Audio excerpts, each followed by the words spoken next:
Hi friends, ఎలా ఉన్నారు? నేను ఈరోజు మీకు ఉసిరికాయ పచ్చడి ఎలా చేయాలో చేసి చూపిస్తున్నాను. ఈ రెసిపీ నాకు మా అత్తయ్య గారు నేర్పించారు. ఇక్కడ నేను 2 స్పూన్స్ మెంతులు, 3 స్పూన్స్ జీలకర్ర ఆవాలు తీసుకున్నాను. ఒక బాండీ పెట్టుకొని దాంట్లో మెంతులు వేసి వేయించుకుందాం. అవి కాస్త వేగిన తర్వాత జీలకర్ర కూడా దాంట్లోనే వేసి వేయించి పక్కన పెట్టుకుందాం.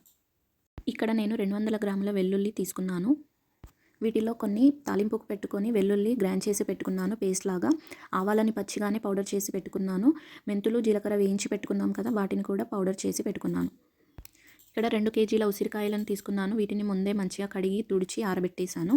ఇప్పుడు ఒక కడాయి పెట్టుకొని దాంట్లో 1 లీటర్ పల్లి నూనె వేశాను. ఇదే నూనె మనకి పచ్చడి తాలింపు వేయడానికి కూడా సరిపోతుంది. దీంట్లో తుడిచి పెట్టుకున్న ఉసిరికాయలు వేసి లైట్ బ్రౌన్ కలర్ వచ్చే వరకు వేయించాను. అదే నూనెలో మనం పోపు పెట్టుకుందాము. ఆవాలు, జీలకర్ర, వెల్లుల్లి వేసి పోపు పెట్టుకోవాలి. అవి కొంచెం వేగిన తర్వాత స్టవ్ ఆఫ్ చేసేసుకోండి. ఈలోపు ఆయిల్ చల్లబడుతుంది. ఈ ఆయిల్ చల్లబడేలోపు మనం వేయించి పెట్టుకున్న ఉసిరికాయలకి ఉప్పు, కారం మనం పౌడర్ చేసి పెట్టుకున్నాం కదా, ఆ పొడులు వేసి కలిపేసుకోవాలి. ఇక్కడ నేను 3 గ్లాసుల 3 మ్యాంగో కారం పొడి, 2 గ్లాసుల ఉప్పు తీసుకున్నాను. వేయించి పెట్టుకున్న ఉసిరికాయలకి కారం, ఉప్పు, అల్లం వెల్లుల్లి పేస్ట్ వేసి ఒకసారి మొత్తం కలిసేలాగా కలిపేసుకోవాలి. దాంట్లోకి పచ్చి ఆవాల పొడి, ఆవాలు, మెంతులు, జీలకర్ర పొడి చేసాం కదా మనం, ఆ పొడి వేసి కలిపేసుకోవాలి. ఇప్పుడు పోపెట్టుకున్న ఆయిల్ కూడా వేసి ఒకసారి కలిపేసుకుందాము. తర్వాత నిమ్మకాయ రసం వేసి కలిపేసుకోవాలి.